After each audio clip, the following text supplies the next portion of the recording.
Bonjour mes chers élèves, on va faire les oscillations électriques, oscillations électriques libres dans un circuit RLC. Bien sûr, le circuit il est en série. Alors bien sûr, s'il vous plaît, cette partie, n'hésitez pas de voir premièrement le chapitre, c'est-à-dire le cours, et après essayez de faire les exercices. Alors s'il vous plaît mes garçons, il faut voir tout d'abord ce que je vais faire, et après essayez de voir les exercices que je vais corriger. Et si vous avez des questions, n'hésitez pas. Alors bien sûr, s'il vous plaît, bien sûr, oscillation, c'est quoi une oscillation? Et pourquoi on va les appeler, ce sont des oscillations libres. Ou bien sûr, on travaille toujours dans un circuit RLC qui est en série. Alors je vais vous commencer à vous expliquer par le circuit électrique ou bien le montage électrique utilisé. Normalement, on utilise un condensateur de capacité C, un interrupteur K. Essayez de suivre avec moi s'il vous plaît pour que vous puissiez savoir les composantes, et un générateur idéal de tension, de force électromotrice E. Toutes ces notions vous devez les savoir. Alors ici c'est la position 1 et la position 2, c'est un dipôle RL, conducteur ohmique de résistance R, et après une bobine d'inductance L et de résistance petit r. Alors, premièrement, qu'est-ce qu'on va faire? On bascule K vers la position 1. Alors, en basculant K vers la position 1, on va obtenir le circuit électrique suivant, c'est-à-dire condensateur et générateur. Donc, le condensateur, il va charger complètement. C'est-à-dire, on va laisser la durée suffisante pour la charge totale du condensateur. Et après, qu'est-ce qu'on va faire? Un t égale 0, à l'origine des dates, en basculant K vers la position 2. Donc on aura un circuit RLC qui est là, un condensateur de capacité C, conducteur ohmique de résistance R, bobine d'inductance LR. Alors ce circuit, bien sûr, à cet instant qui est T égale 0, le condensateur il est initialement chargé. Il faut prendre ça s'il vous plaît. Donc ce UC à l'instant 0 égale à la force C, elle est maximale. UC max qui est égal à E dans ce cas. Bien sûr l'énergie, bien sûr la charge Q à l'instant 0, c'est Q max qui est égal à C fois E. Et l'énergie, il est maximale. EE, il est maximal. C'est bien sûr AT égale 0, c'est 1 demi C fois E au carré. On doit savoir ça s'il vous plaît. Donc après le condensateur initialement chargé, on va brancher le condensateur avec un dipôle RL ou bien avec la bobine. Alors supposons que I il est comme ça, donc je termine I. Voilà, je termine I comme ça pour que je puisse représenter les tensions. Normalement ici c'est la tension UC au bornes du condensateur. Donc ici c'est la tension UR. Et ici c'est la tension UL. Alors, ici s'il vous plaît, normalement on cherche à visualiser la tension UC. Donc je vais faire ici l'entrée Y et ici c'est la masse. L'origine de la flèche, la masse, et la flèche c'est l'entrée. Alors qu'est-ce qu'on va faire s'il vous plaît? Là, qu'est-ce qu'on va voir? La tension sur l'oscilloscope, on va voir les deux cas suivants. Que ce soit la courbe comme ça ou bien comme ça. Alors, toujours ça c'est UC, bien sûr en volts. T en seconde, UC en volt T en seconde. Alors, soit la courbe, il va être comme ça, soit la courbe, il va être comme ça.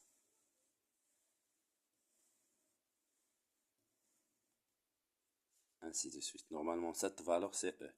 Il commence à t égale 0 par une valeur maximale qui est égale à E. Alors, vous voyez que ici, on n'a pas d'oscillation, c'est-à-dire on n'a pas un mouvement d'aller-retour. Mais ici, regardons, un mouvement d'aller-retour. Et ces valeurs, ce sont les amplitudes, ou bien ce sont les valeurs maximales. À cet instant, c'est une valeur minimale. Très bien, voilà. La tension UC. Alors, on dit ici que le régime d'oscillation ici, c'est un régime apériodique. C'est un régime apériodique. Il faut l'apprendre. Mais ici, c'est un régime pseudo-périodique. Voilà. C'est un régime pseudo-périodique. Bien sûr, il faut apprendre ça. Alors, bien sûr, on peut justifier, ou bien la justification de point de vue, ou de point de vue énergétique, de point de vue énergétique.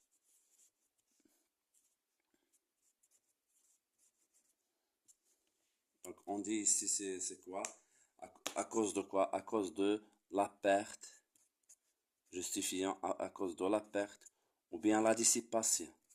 Perte ou bien dissipation de quoi? De l'énergie par effet Joule, dans la résistance. Dans la résistance. Bien sûr, sous forme d'énergie thermique ou bien sous forme de chaleur. Alors bien sûr, on dit quoi s'il vous plaît? On dit ici que les oscillations, on obtient des oscillations qui sont amorties. Oscillations libres et oscillations amorties. Oscillation amortie. Il y a amortissement. Les oscillations sont amorties. Alors, oscillation libre. Pourquoi oscillation libre? Parce que dans ce circuit électrique, on n'a pas un générateur qui impose le sens du courant. On n'a pas un générateur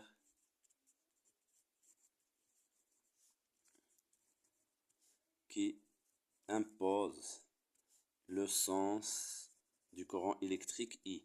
Car, ici, regardons, normalement UC, c'est qu'est-ce qu'il fait? Il a une valeur positive, ici une valeur négative. Donc, il peut aller dans ce circuit électrique, dans ce sens et dans l'autre sens. Mais si on a un générateur, on n'aura pas ce cas. C'est-à-dire, il ne va pas aller dans le sens et dans le sens contraire. C'est très bien. C'est pour cela qu'on l'appelle, ce sont des oscillations qui sont libres. Alors, oscillation amortie, alors on dit que l'amplitude diminue au cours du temps. Il y a perte d'énergie. Car graphiquement, l'amplitude, cette valeur, l'amplitude diminue au cours du temps. Très bien. Au cours du temps. Donc, voilà ce qu'on doit savoir. Alors ici, s'il vous plaît, ce régime, il est pseudo-périodique, il est caractérisé par une pseudo-période. La pseudo-période est déterminée de la façon suivante. On passe de la valeur maximale vers ma valeur maximale qui suit. Et cette valeur, c'est la période T. C'est clair? Très bien. De valeur max vers valeur max, voilà la valeur de la pseudo-période T. Alors, continuons. Maintenant, on cherche à trouver les équations différentielles. Alors, dans le circuit électrique, on va commencer par équation différentielle, vérifiée par Q. Quelle est l'équation différentielle vérifiée par Q? Alors, qu'est-ce qu'on va faire toujours pour une équation différentielle? On va commencer par la loi d'activité de tension. Alors, ici, la loi UL plus UR et plus UC égale à 0. On doit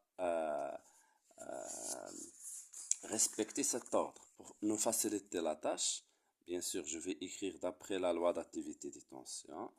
UL plus UR plus UC égale 0. Très bien. Alors, s'il vous plaît, on va commencer par UC. L'équation vérifiée par UC, après on passe. Alors, je dois prendre UL égale à quoi? Alors, normalement, UL, on a vu ça dans le circuit, le dipôle RL. C'est L dI sur dt plus petit ri. Voilà UL. Plus UR qui est égal à grand R fois I plus UC égale à 0. Alors ici, entre ces deux, on va factoriser par I qui est là. Donc ici, il reste L dI sur dt plus R fois I plus UC égale 0.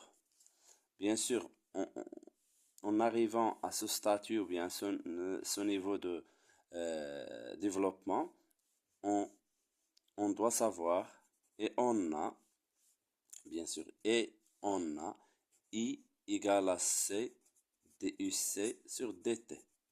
Donc, en dérivant ça, donc DI sur DT égale à C, la dérivée seconde de UC par rapport au temps. Comme on a multiplié ici DI sur DT, donc on va multiplier D sur DT, on aura D carré UC par dt carré qui est la dérivée seconde. Donc, remplaçant dans ce cas, donc on aura quoi? L fois DI sur dt qui est là, LC DUC par rapport au temps plus R fois C DUC sur dt plus UC égale à 0. Et après, qu'est-ce qu'on va faire, s'il vous plaît? On va simplifier par ce LC. Donc, on divise le tout par LC. Donc, ici, on ne l'aura pas. Donc, il va nous rester quoi? DUC sur DT carré. Plus, ici, on va simplifier par C. Il va nous rester R plus R divisé par L fois DUC sur DT plus UC divisé par LC ou bien 1 sur LC fois UC. Et voilà l'équation différentielle vérifiée par UC. Très bien. Alors cherchons maintenant l'équation différentielle vérifiée par Q. Est-ce que c'est clair? Alors maintenant, l'équation différentielle vérifiée par quoi? Par Q. La charge. Alors, qu'est-ce qu'on va faire? Toujours la loi d'activité de tension, UL plus UR plus UC égale 0. Et je remplace UL. Essayez d'apprendre, s'il vous plaît, L dI sur dt plus petit ri plus UR ri plus UC égale à 0. En factorisant par I entre ces deux, donc on aura L dI sur dt plus R fois I plus UC égale à 0. Alors, vous voyez, cette relation, elle est déjà ici. Mais j'ai refait ça pour que vous puissiez apprendre. Le nécessaire, il ne faut pas faire surtout en examen national ou bien lors d'un contrôle, il ne faut pas faire le brouillon ici. Ça, vous devez l'apprendre et je dois l'écrire directement sur la copie de réponse. Il ne faut pas faire trop de recherche, trop de brouillon lors d'un contrôle. Il ne faut pas perdre du temps. Donc ici, je vais écrire mon savoir. Donc, Et on a quoi? Ce UC. Ce UC, c'est Q par C. Et I égale à quoi? C'est la dérivée de la charge Q par rapport au temps. Ou bien donc, dI sur dt, la dérivée de ça égale à la dérivée seconde de Q par rapport au temps. Et comme vous voyez, qu'est-ce qu'on va faire? Je remplace ici. Ce dI sur dt, il est là. Donc, on aura quoi? L, ici. L d carré Q par dt au carré. Plus R fois I. Ce I, il est là. C'est dQ sur dt. Plus ce UC égale à Q divisé par C. Très très bien. Et alors après, qu'est-ce qu'on va faire? On va éliminer ce L en divisant par L. Très bien. Donc, qu'est-ce qu'on va faire? Qu'est-ce qu'on aura comme résultat final? Dérivée de Q par rapport au temps, bien sûr la dérivée seconde. Ici, on aura R plus R divisé par L. Voilà, fois la dérivée de Q par rapport au temps, plus Q divisé par LC, ou bien 1 sur LC fois Q égale à 0. Et voilà l'équation différentielle régissant les variations de quoi? Les variations de, bien sûr, de Q. Alors maintenant, qu'est-ce qu'on va voir? On va calculer, ou bien on va déterminer l'équation différentielle. Il faut faire attention, s'il vous plaît, à ces deux équations. L'équation différentielle régissant les variations de quoi? De I. L'équation différentielle vérifiée par I. Très bien. Donc, l'équation différentielle vérifiée par Q. Comment faire, s'il vous plaît? Donc, qu'est-ce qu'on va faire? Toujours la loi d'activité. Je dois l'écrire d'après la loi d'activité des tensions. UL plus UR plus UC égale à 0. Et après, L dI sur dt plus petit RI, ça c'est UL, plus ce UR qui égale à grand RI plus UC égale 0. Alors, factorisons de I entre ces deux. Donc, on aura L dI sur dt plus R fois I plus UC égale à 0. Alors ici, s'il vous plaît, vous voyez, tout en arrivant à ce statut, qu'est-ce qu'on va faire? Je vais l'écrire pour que vous puissiez l'apprendre. On dérive cette équation. Donc, on aura quoi ici? C'est L fois la dérivée seconde de I par rapport au temps, au carré, plus R, grand R, plus petit r, fois la dérivée de I. Parce que j'ai dérivé. Donc, comme on a multiplié par D par rapport au temps, plus DUC par dt égale à la dérivée de 0 qui égale à 0. Et après, on va multiplier le tout par C. Voyons voir, s'il vous plaît. Donc, on aura quoi? On multiplie par C, on aura LC fois la dérivée seconde de I par rapport au temps, plus R fois C fois DI sur dt, plus C DUC sur dt. Et voilà l'équation différentielle de I, car ce C DUC sur dt égale à I. Donc, on aura LC fois la dérivée seconde par rapport au temps de I, bien sûr, plus R fois C fois DU sur dt, plus ça qui est égal à I égale à 0. Et qu'est-ce qu'on va faire? On va le tout diviser par quoi, s'il vous plaît? LC. Pour simplifier ça, donc on aura d carré Q par dt, carré bien sûr, la dérivée seconde, plus R divisé par L, en simplifiant par C, fois DI sur dt, plus I égale à 0. Et voilà l'équation I sur, bien sûr, LC. Et voilà l'équation différentielle régissant les variations de I. Alors, comme astuce, s'il vous plaît, pour trouver l'équation différentielle vérifiée par UR, il faut apprendre ça, s'il vous plaît. Ce sont des astuces. Alors, qu'est-ce qu'on va faire?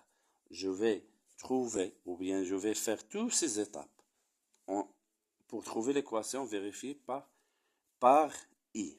Et ça, c'est comme le dipôle RL. Si vous voyez, on a déjà fait ça pour le dipôle RL. Donc, je fais toutes ces étapes en arrivant à ce statut. Donc, voilà. Ici, c'est la dérivée seconde par rapport au temps, plus R divisé par L fois la dérivée de I par rapport au temps, plus I divisé par LC égale à 0. Et qu'est-ce qu'on va faire? On va multiplier le tout par R. Et voilà. Et qu'est-ce que je vais écrire? Voilà.